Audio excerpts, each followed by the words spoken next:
स्थिते मनसि सुष्वस्ते शरीरे सतियो नरः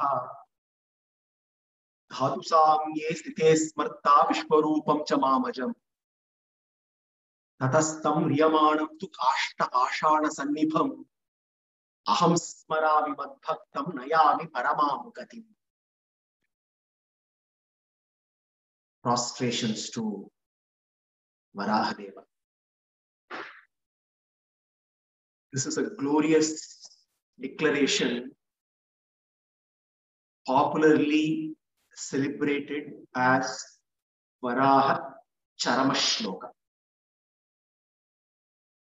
bestowed by Varaha himself to Bhudevi. A great assurance to all those, to all of us who are fearful of how to handle that final moment of departure. Shastras very clearly say it is the contemplation at the time of death that determines the next course of the journey for the Atman. It is the nature of the contemplation that determines the state of the Atman after it exits from its current embodiment. Yam yam vapi smaran bhavam tyajatyante kalevaram tam tamevaiti kaunteya sada tadbhava bhavitaha. The Gita declares, Yam yam vapi smaran bhavam tyajatyante kalevaram. At the time of departure, at the time of death, when the Atman gets ready to depart from the body, the last remembrance, the remembrance during those last moments determines the state that the Atman reaches in its next birth. Tada tadbhava bhavitaha. Therefore, Krishna says in the Gita, it is very important, it is crucial to cultivate remembrance of him at the moment of death. When one wonders how to do that, Krishna's answer is Yam yam vapi smaran bhavam tyajatyante kalevaram tasmat. He says, Tasmat sarveshu kaleshu mamanusmaryudhyacha mayyarpita manobuddhihi mame vaishyasi asamshayam. He says, in order to cultivate remembrance of Bhagavan during those last moments, it becomes necessary to cultivate contemplation of him throughout one's life. Tasmat sarveshu kaleshu mamanusmara yudhyachari says. Therefore, when one leads a life connected with Krishna, when one is ever in contemplation on Krishna, one can effortlessly remember him during those last moments. But we still have this fear, which is a genuine fear. But what happens when I become incapable of remembering him? Even when I practice bhakti throughout my life, cultivating constant remembrance of Bhagavan,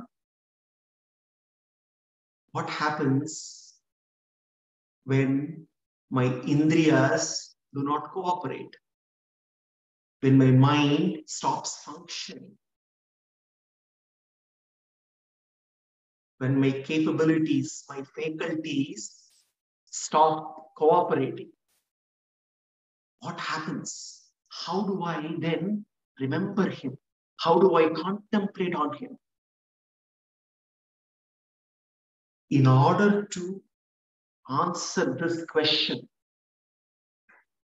in order to remove this fear in us, in order to give us that reassurance, Bhagavan himself takes a glorious avatar, the Varaha Avatara, and to this Avatara, he gives us that reassurance.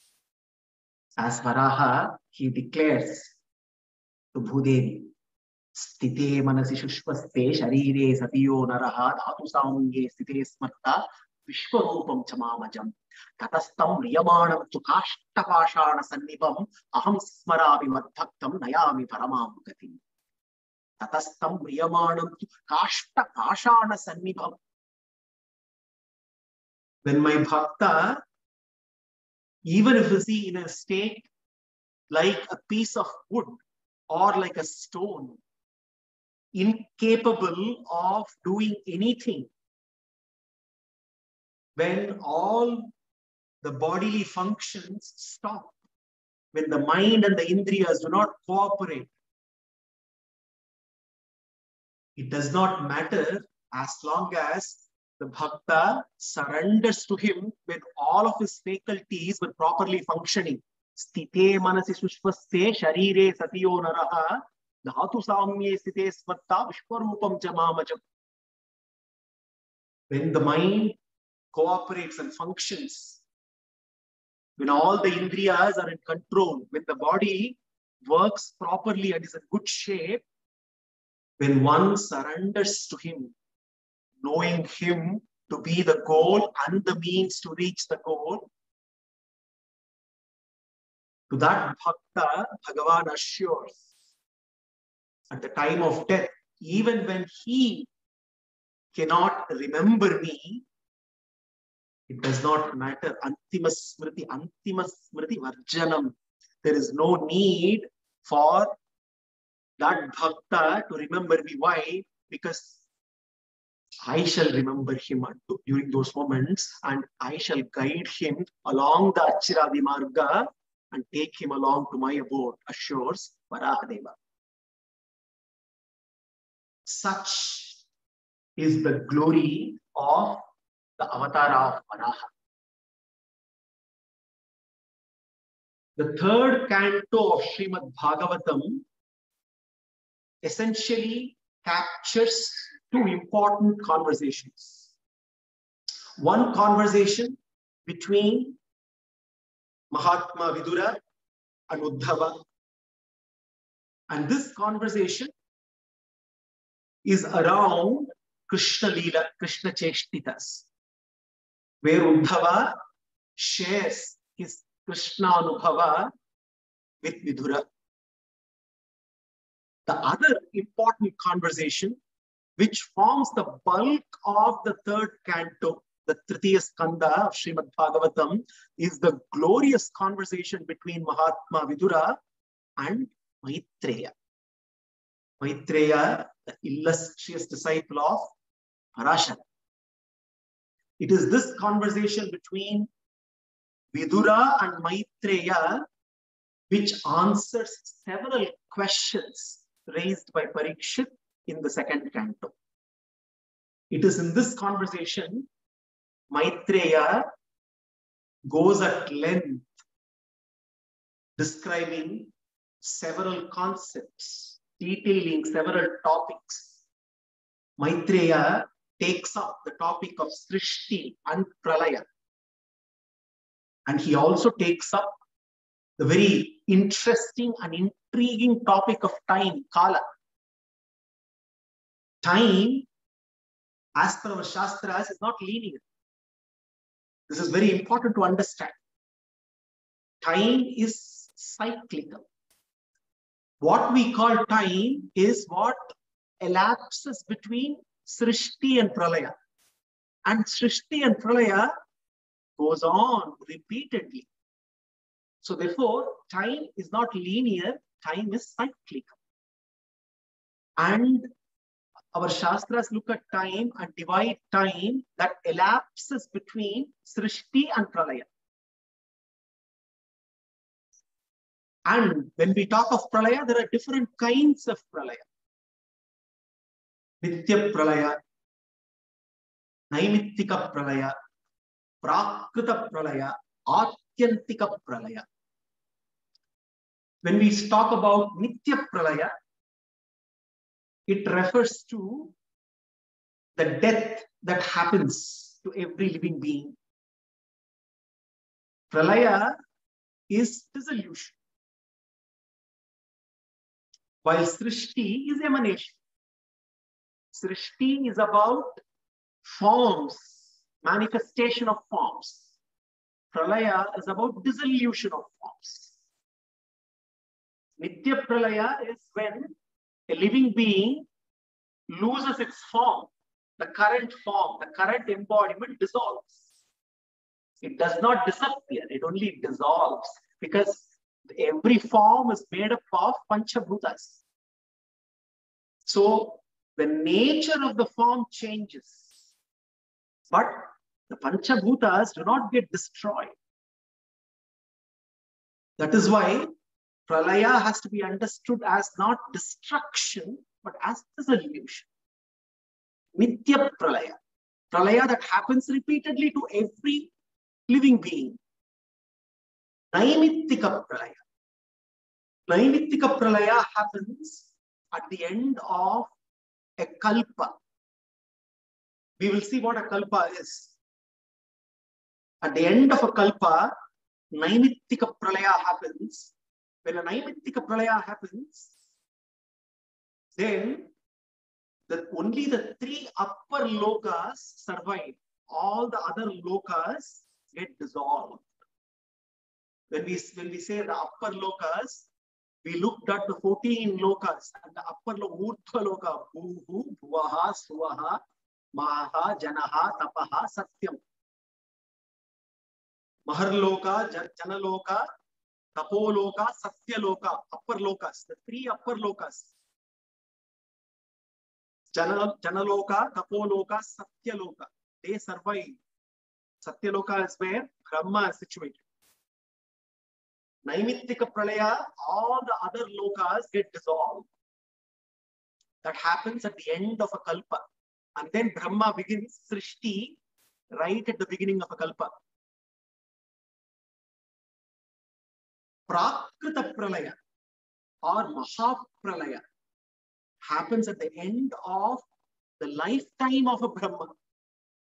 When the entire Brahmanda dissolves. And then a new Brahmanda is once again created, a new Brahma is once again created. And then the whole cycle goes on. That is Prakrita Pralaya, Mahapralaya. Atyantika Pralaya, again, this is at the individual level for every living entity. Atyantika Pralaya is when the Atman exits the Prakrita Mandala to attain Vaikuntha Moksha. That is Atyantika Pralaya. So Maitreya explains this cycle of Srishti and Pralaya, and in that process, he also explains how time, Kala, is divided. Kala is divided into various segments for our own understanding. To get the Kala is sliced for only one purpose. In order to capture Bhagavan's Cheshtitas during various times of the time that elapses between Srishti and Pralaya. There is no other purpose. So Kala is divided. Srimad Bhagavatam gives a very detailed account of how Kala is divided. Nimisha, Kshana, Kashtha, Lagu, Nadika, Muhurta, Ahoratra, Masa, Ritu, Ayana, Samvatsara. Samvatsara is the year. One Samvatsara is the year. One Nimisha is 3 lavas, which is approximately, it's less than a second. Close to, let's say 0.5 or 0.49, but half a second you can say. 1 nimisha is 3 lavas, and 3 nimishas make a kshana. When somebody says 1 kshana means 3 nimishas. 5 kshanas make 1 kashta. And 15 kashtas make 1 laghu.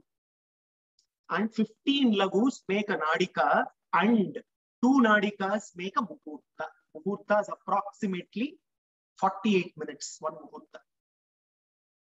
1 ahoratra consists of 30 muhurtas. So 1 ahoratra is considered as, ahoratra is a day, 30 muhurtas. And 30 ahoratras constitute 1 masa. Masa is month. 2 masas make 1 ritu, season. And then 3 ritus make a ayana. Ayana, 2 ayanas make 1 samvatsara. Ayana, there is Uttarayana, there is Dakshinayana. 2 ayanas together, put together, make 1 samvatsara. Now, we are looking at time scale with respect to the humans on Bhuloka. Time, we said, is not linear, it is cyclical, and also time is also relative. The time that is referred to in one loka is not the same when it is referred to in another loka. Therefore, the time in Bhuloka is different to what it is in Urdhva lokas. 1 ahoratra of the devas, which is 1 day of the devas, is equal to 1 samvatsara of manushas. 1 devamana, which is 1 year of the devas, is equal to 360 human years. 1 year of the devas is equal to 360 human years. Now, it is easier to take the scale of devas so that computation becomes easier. The number of zeros become easier. So therefore, let us look at the next unit of measurement. A yuga. Typically, a yuga is a chatur yuga. Chatur yuga consists of 4 yugas. Krita yuga, Treta yuga, Dwapara yuga, Kali yuga. Kali yuga consists of 1,200 devamanas. Double that is Dwapara yuga, 2,400. Triple that is Treta yuga, 3,600 devamanas. 4 times that of Kali yuga is Satya yuga, which is 4 into 1,200, which is 4,800. So therefore, Krita yuga is 4,800 devamana. Treta yuga is 3,600 devamana. Dwapara yuga is 2,400 devamana. And Kali yuga is 1,200 devamana. So if we add all 4 of this, 1,200 plus 2,400 plus 3,600 plus 4,800. Possibly Vidyaji can easily do it. She's a maths teacher. Some of us need a calculator, or rather most of us need a calculator. So therefore, 1 Chatur Yuga consists of 12,000 Devamana.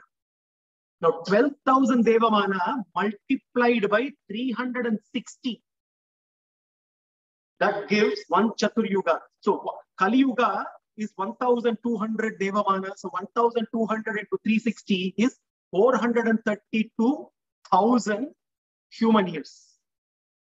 432,000 human years. So now let's go to the next level. So 1 Chatur Yuga therefore is 4,320,000 human years. This is 1 Chatur Yuga. 1,000 Chatur Yugas constitute make one kalpa. One kalpa is equal to 1,000 Chaturyugas. One kalpa is 1 day of Brahma. So 1,000 Chaturyugas, 1,000 multiplied by 4,320,000 human years, which is 4.32 billion human years is 1 day of Brahma. Now, what is a Manvantara? A Manvantara is 71 Chaturyugas. Each and every yuga, every kalpa has 14 Manvantaras.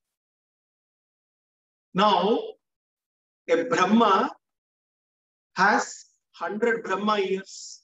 Even lifetime of Brahma is fixed. Every Brahma has 100 Brahma years.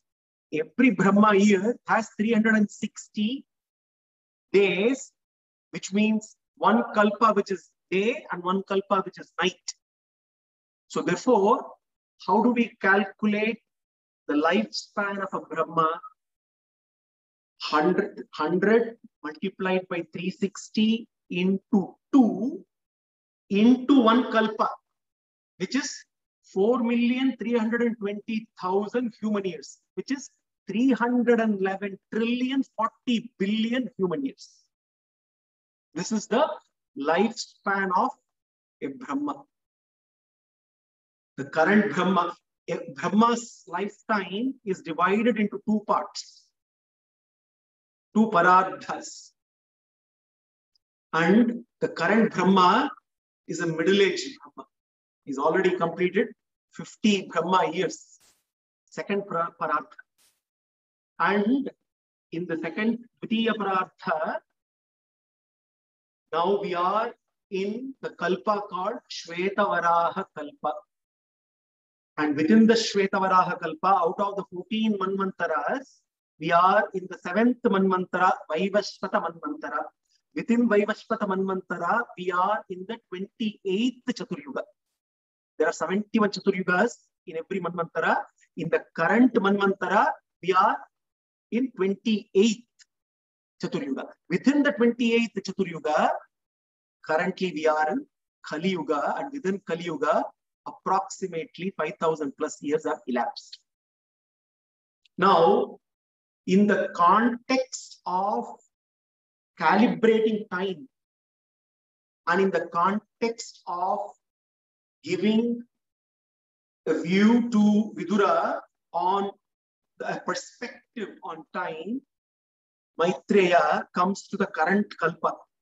And this is where he says the current kalpa is called Shvetavaraha kalpa. And there is a reason why the current kalpa is called Shvetavaraha kalpa. The very name indicates the significance of this kalpa. Right at the beginning of this kalpa, the very first Manvantara, Swayambhuva Manvantara, right at the beginning of the kalpa, just as Srishti is about to begin, the avatara of Varaha happened. Shveta Varaha. Varaha with the form white in color. And that is the reason why this kalpa gets the name Shveta Varaha kalpa. Right in the very first canto of Bhagavatam, while summarizing all the avatars, the essence of this avatara was captured.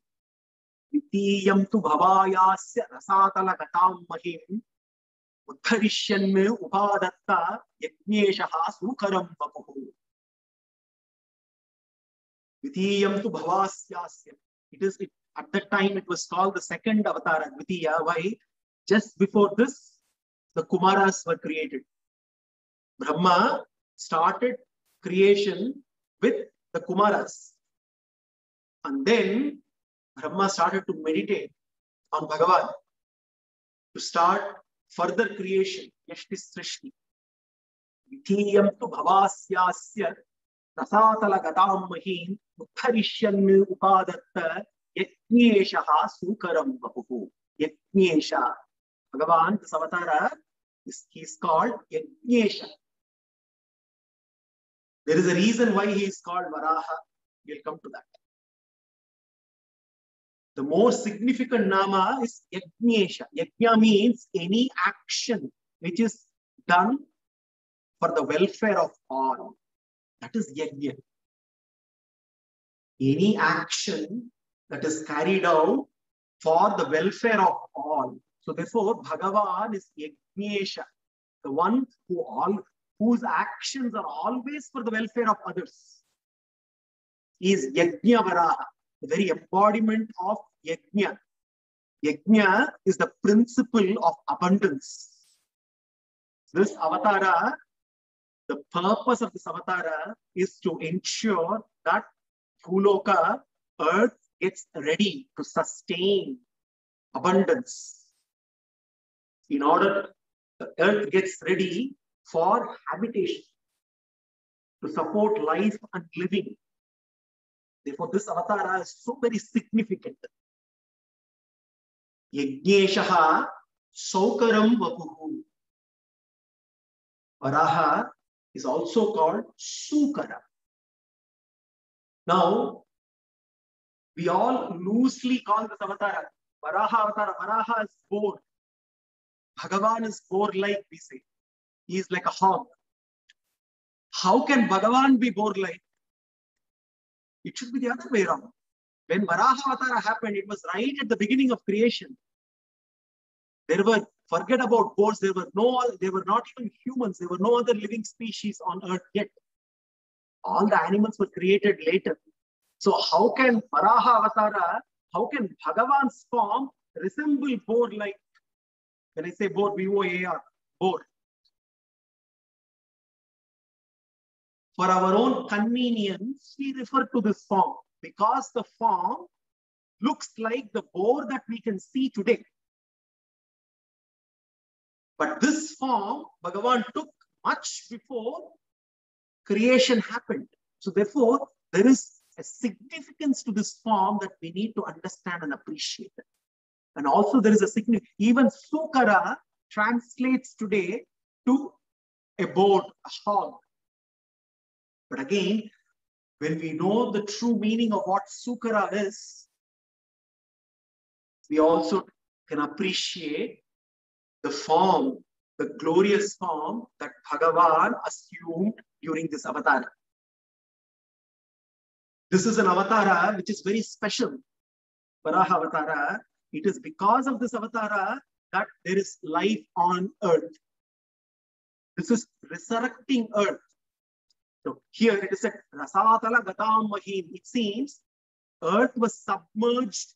Now it's very important to understand that there is a very loose translation that we see in many texts. They say earth is submerged in water. Earth is submerged in ocean.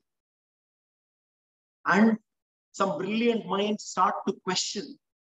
Ocean is within the earth. How can earth be submerged in ocean? So therefore, this is all fantasy. Many a times, there is disservice done to the translations that are done to our Puranas. And in that process, we miss a lot of messaging. We miss the hidden gems in the process of mistranslation and misinterpretation. It is not that earth was submerged in ocean. Earth was submerged in cosmic waters. And what is this cosmic water? We will understand. At this moment, let us understand that the purpose of this avatara is for Bhagavan to resurrect earth from cosmic waters. Resurrection of earth is to make earth suitable for life and living. To put earth in its proper orbit. What makes earth suitable for life? It needs to properly have the orbit that it takes needs to be in order. The kind of gravitational force. It cannot be too close to the sun. It cannot be too far away from the sun. It needs to maintain a particular distance all the time from the sun. There has to be a perfect order in the way the sun, earth revolves and rotates. The axis of the earth has to be tilted approximately 23.5 degrees. Science gives us the tilt of the earth's axis. Do we ever wonder what is the purpose of this tilt? If this axis is even tilted a couple of degrees away, there won't be any more seasons on Earth. The variety of flora and fauna on this Earth will vanish to that extent that habitation may not be possible on this Earth. Imagine what if the force of gravitation was greater than what it is today. Planets could collapse. Earth could not be, habitation may not be possible. There are several factors which ensure that there is perfect order in solar system. Resurrection of Earth is essentially bringing order, ensuring that Earth is retrieved from cosmic waters and it is put in order. Order is established. Now, Varaha, the name itself is a very interesting nama. We only translate the name Varaha as a boar because of the nature of the form of Varaha. Amarakosha takes the word Varaha and explains Varaha, Sukaro, Grishtihi, Kolaha, Potri, Kirihi, Kitihi, Damstri, Grodi, Thabdaroma, Krodo, Gudara, Ityapi. There are several meanings for the nama Varaha. Boar, the animal boar, eventually came to be called Varaha. But the reason why Bhagavan is called Varaha is not because he looked like a boar. It is a different story that the animal boar possibly had the features of this form. Varaha, the root of this nama, stands for various meanings. That which eclipses, that which outdo, to surpass, that which is mountain-like, massive in size. When we look at the form of Varaha, all these meanings suddenly make sense.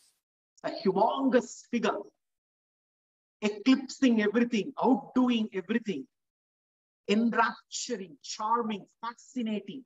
These are all various meanings of the root of Varaha. To carry off, to take away. Budhara is another synonym for Varaha. What is Budhara? One who roots up earth. One who roots up earth. Rooting up earth is nothing but uncovering earth. So therefore, the Nama Varaha is so very significant. Now we will see why this Nama, why this Avatara has a very special form. Bhagavan assumes various forms. Every Avatara, there are different forms he assumes. And these forms are not trivial. There is a reason why Bhagavan assumes various forms. Every form has a significance. No form is trivial. For lack of any other means, we tend to relate these forms to what we can see and perceive today. But we should not reduce some of these glorious forms to triviality without really understanding the significance of these forms.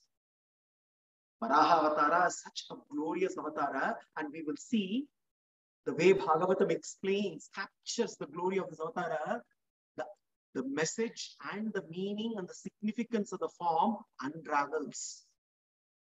Srijato me chitirvadbihi plavyamana rasamgata athatra kim anushteyam asmabhi sargayojitaihi yasyaham hridayasyadasam sayisho vidadhatu me. Brahma is now contemplating. He is ready for Yashti Srishti. Brahma is the engineer who has been tasked with the mission to engineer day-to-day creation. The Sanat Kumaras have been created. Swayambhuva Manu is ready. Now, Bhuloka is not yet ready.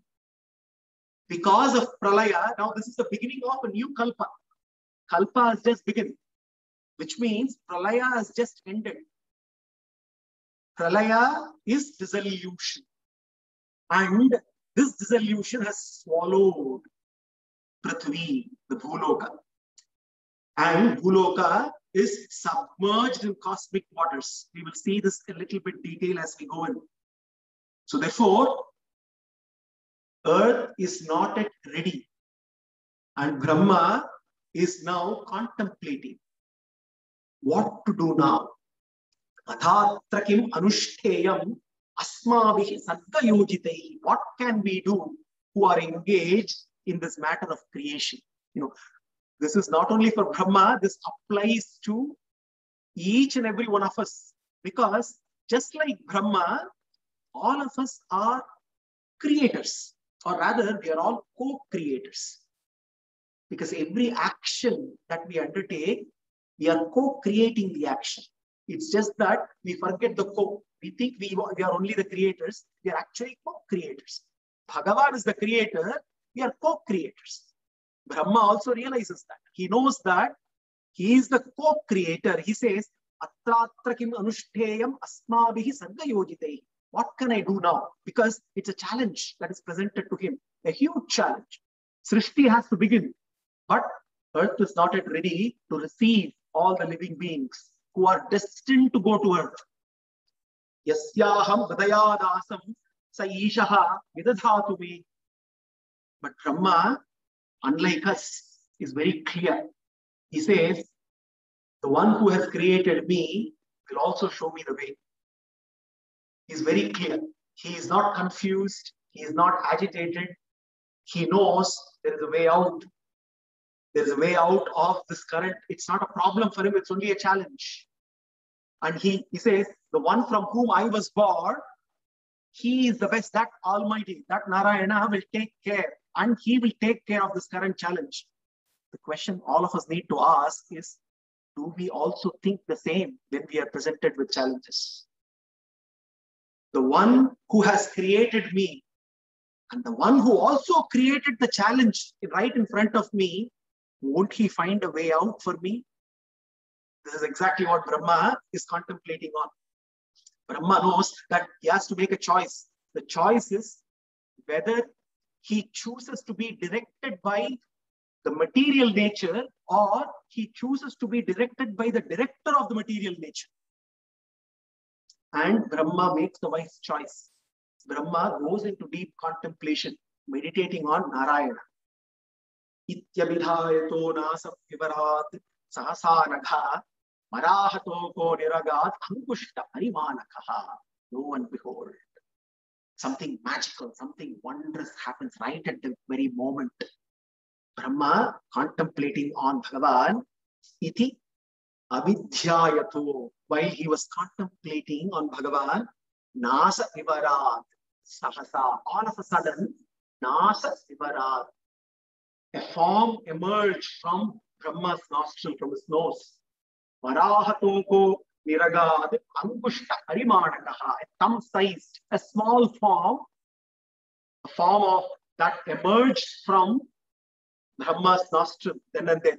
Now, the word Sukara, today, the word Sukara is translated as a boar, as a hog. But what is the meaning of Sukara? That which makes a peculiar nasal sound in respiration. That is Sukara. A boar today that we know, the animal boar, also makes, while it respires, when it breathes, it makes a very unique nasal sound. That is why it's Sukara.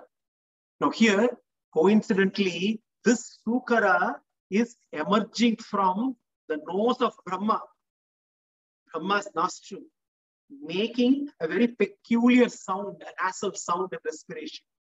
Therefore, he is Sukara. Now, he is also Varaha. Why? The moment this form emerges out, all of a sudden, it is Angushta Matraha, but it is only for a moment. It starts growing in size.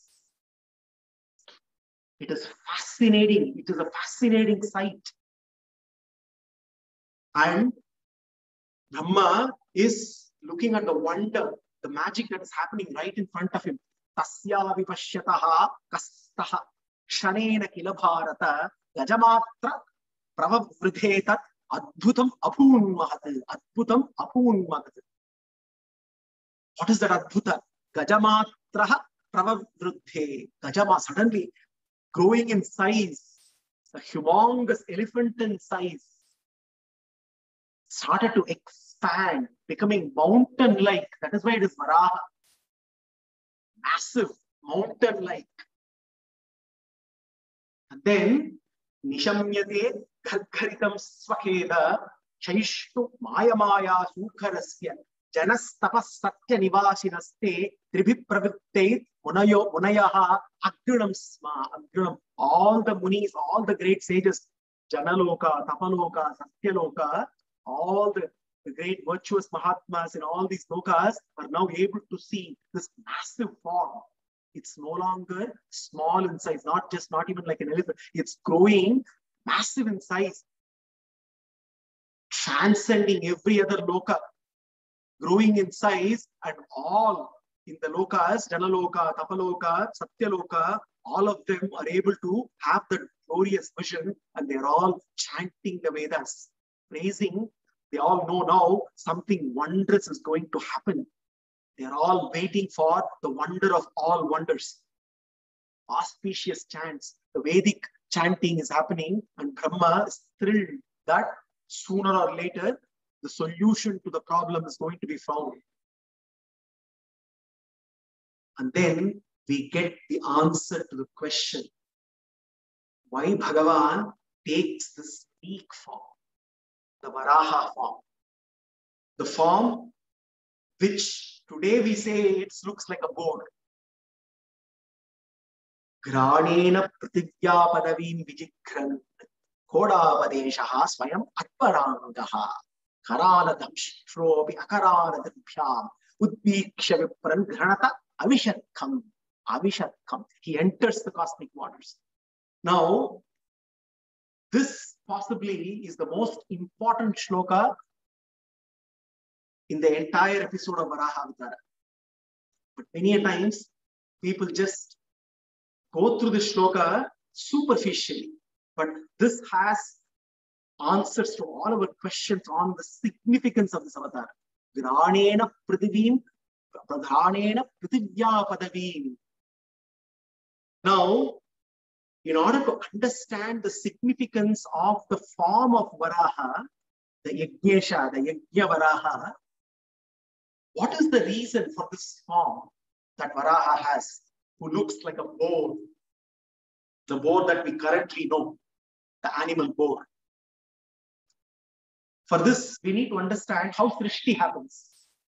Now, in the process of Srishti, we know how the Panchabhutas emanate. Akashat Vayuhu, Vayor Agnihi, Agner Apaha, Adhya Prithvi. From Akasha emanates Vayuhu. From Vayu emanates Agnihi. From Agni emanates Apaha. Apaha, the Tattva, cosmic waters. Apaha, Apatattva. Now, again, we need to be very careful here. Some of the English words that we use for translation can straight away mislead us in the wrong direction.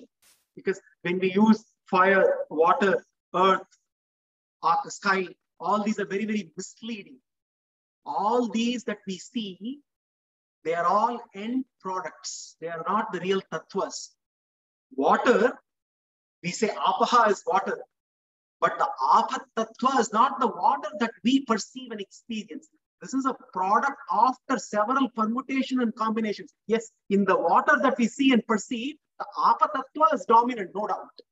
But we should not mistake the water that we can see and perceive to apaha. Here we are talking about the primordial tattvas, the panchabhutas.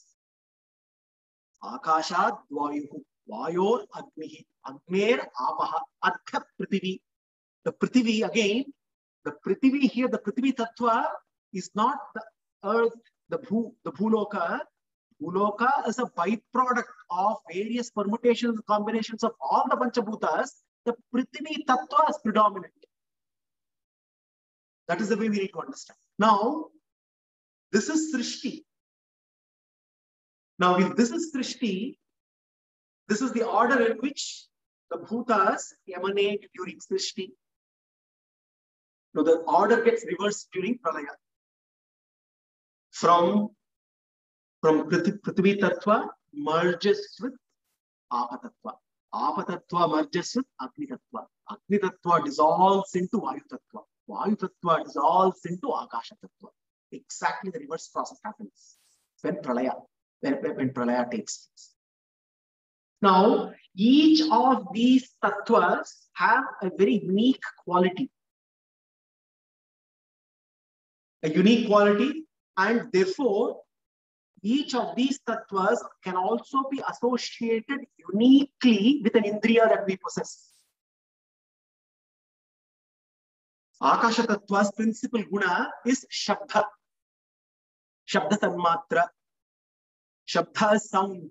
Now, Shabda is uniquely associated with the indriya, which is Shotra, ear. Shotra, indriya, is to experience Shabda. So, Akasha is directly, has a unique relationship with Shabda and therefore with Shotra, indriya. Similarly, Vayu Tattva's principal guna is Sparsha Tanmatra, Sparsha, touch. In order to experience Sparsha, the indriya is Tvak, skin. So therefore, Vayu is uniquely associated with the Sparsha Tattva, Sparsha Tanmatra and Tvak indriya. Akasha, Vayu, Agni. The principal guna of Agni form, Rupa, Tanmatra. And in order to experience Rupa, the indriya is Chakshu.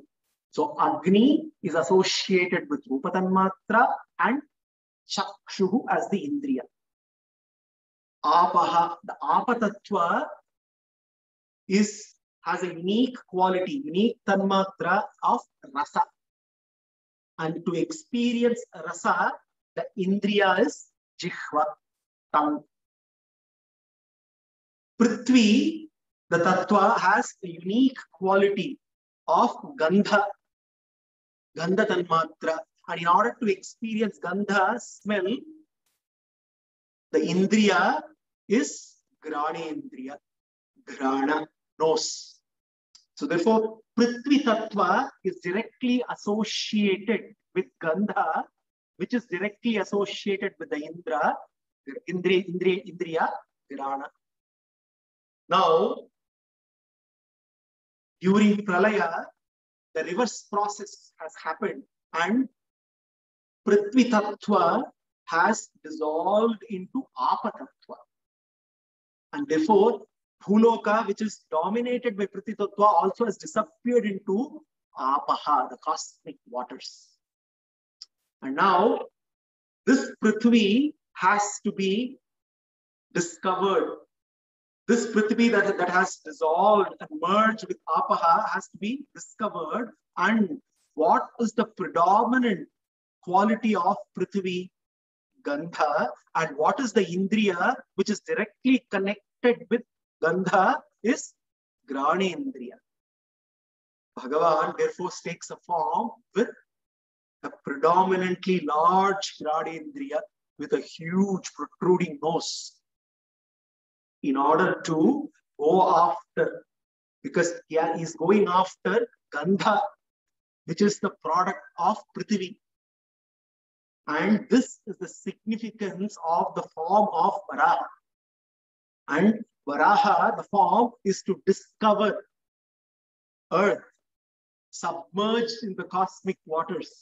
Prithvi dissolved into Apatattva. He has to now separate out Prithvi Tattva from the Apatattva, and he has to resurrect Prithvi, the Bhuloka, Bhumandala. And therefore, he takes a unique form suitable to that occasion. With a nose which is large and protruding, which is Varaha-like. The Varaha here is the boar-like. It so happens that the boar, the animal boar, also makes a nasal sound, and therefore it is also called Sukara. It is also Varaha because it also tears and digs earth, unearths roots from the earth, and therefore it is also called Varaha. And thus, since it also has a nose which is protruding, a large nose, we tend to associate the boar, the hog, with this avatar, in order for us to easily visualize this avatar. So instead of saying Bhagavan is boar-like, we should say this animal is fortunate that it is Varaha-like, Bhagavan-like.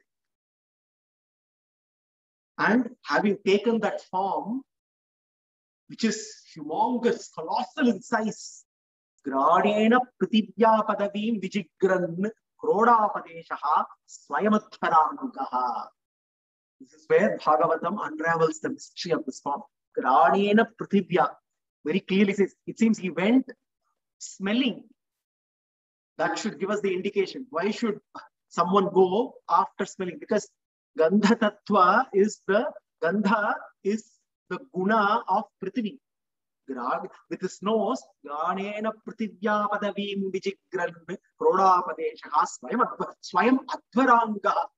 The one who is transcendental, who has such a beautiful form, he can assume any form upon his sankalpa. And every form has a reason, has a purpose. And taking this glorious form, the Yajna Varaha, in order to create abundance of life and living on earth, Bhagavan takes this form to resurrect and restore order. And immediately all the rishis of Janaloka, Tapaloka, Satyaloka, they begin a glorious prayer. Chitam chitam te achitayajya bhavana. Chitam chitam te achitayajya bhavana. Trayim swayim swam haridhunmante namaha. Yatro magarteshu nilayur adhayaha. Tasmai namah karana sukarayate. Tasmai namah karana sukarayate.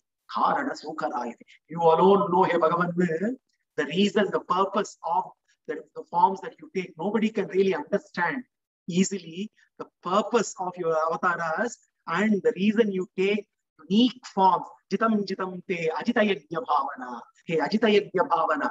One who is unassailable, who is yajna bhavana, who could be understood only by performing yajnas. Jitam jitam te. May you be victorious. May your vision be victorious. Namo namaste Akhila Mantra Devata. Namo namaste Akhila Mantra Devata. Dravyaya Sarvakratave Kriyatmane. Vairagya Bhaktya Atma Jayanubhavita. Jnanaya Vidya Gurave Namo Namaha. Beautiful shloka here, where all the rishis are glorifying Bhagavan Varaha. Namo namaste Akhila Mantra Devata. Namo namaste Akhila Mantra Devata. Prostrations to you, hey Bhagavan, the one who can be, all the Vedas have only one purpose: to glorify you, to praise you. No amount of words can capture all your glories. Dravyaya Sarvakratave Kriyatmane. And every resource that is used in performing all kinds of yajnas, and every action that we perform, when it becomes a yajna, every resource that we use in that action, including our body, our mind, and our intellect, these are all the resources that we use to perform actions which are yajna-like. All these are meant for only one purpose: to serve you and to serve you alone. And if they don't serve you, those actions have no meaning. They are meaningless actions. Vairagya Bhaktyatma Jayanubhavita. How can one know you, understand you? If there is no Vairagya, if one cannot detach from this material world, if one is attached, unable to pull away from all this material distractions, there is no way one can easily understand you. One will look at your form and think that this is just another form without understanding the significance of your glorious form, without understanding how compassionate you are in taking up that form for the welfare of all. Vairagya bhakti. Only when one submits oneself in devotional service to you, one gets to know your true glories. Atma jayanubhavita. Vairagya bhaktya atma jayanubhavita. Atma jaya, in order for one to perceive you, to know, to realize you, it is not easy at all. And the only way to realize is when one performs bhakti to you. Jnanaya vidya gurave namo namaha. And how can I cultivate that bhakti? That bhakti is also given to me by you only. Because why? You are Jnanaya vidya gurave. You are the foremost guru. You are the one who gives me the knowledge. That knowledge that transforms into bhakti. That quintessential knowledge of who you are and who am I and how am I related to you. And when that knowledge transforms into bhakti, I start beginning to understand you. Jnanaya vidya gurave namo namaha. Namo namaste akhila mantra devata. Dravyaya sattva-kritave kriyatmane. Vairagya bhakti atmajaya anubhavita. Vijnanaya vidya gurave namo namaha. Jnanaya vidya gurave namo namaha. They go on to praise Bhagavan. Damshtagra kotya bhagavam spayadrita. Damshtagra kotya bhagavan tvayadrita virajate bhudara bhu sabhudhara. They are now relishing that vision that they are able to see. Virajate bhudara bhu sabhudhara. Mother Earth is also bhudara. Mother Earth is also sustains, also bears everything, including all the massive mountains.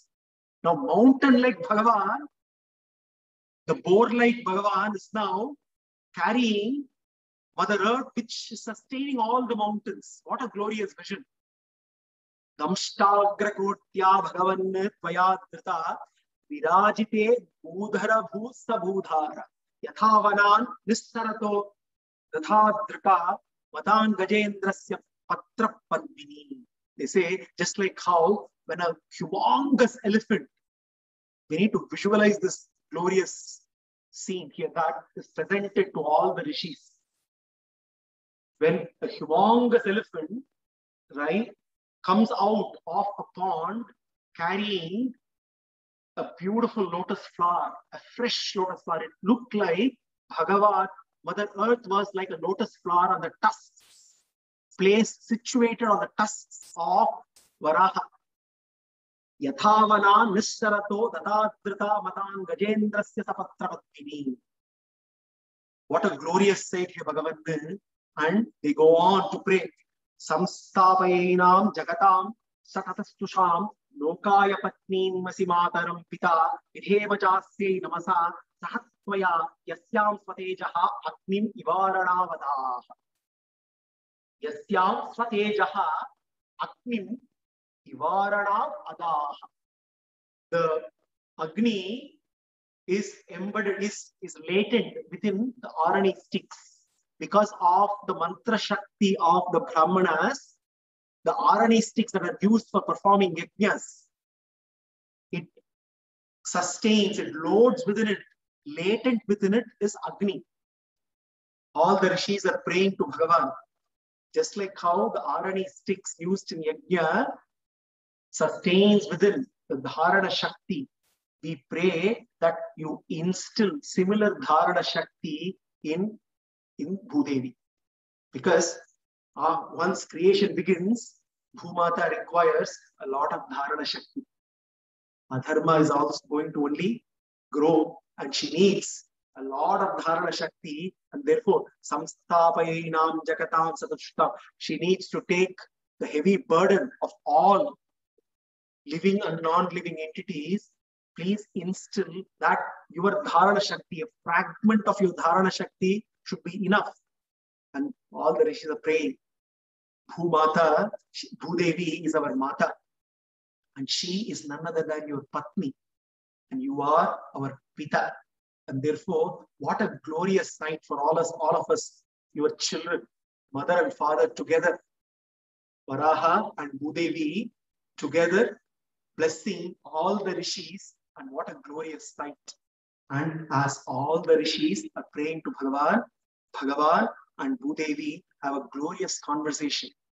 That conversation is not captured in Srimad Bhagavatam, it is captured in Varaha Purana, where Bhudevi asks a series of questions to Varaha and also asks for assurance. And it is in that context Varaha Deva gives assurance to all of us through Bhudevi.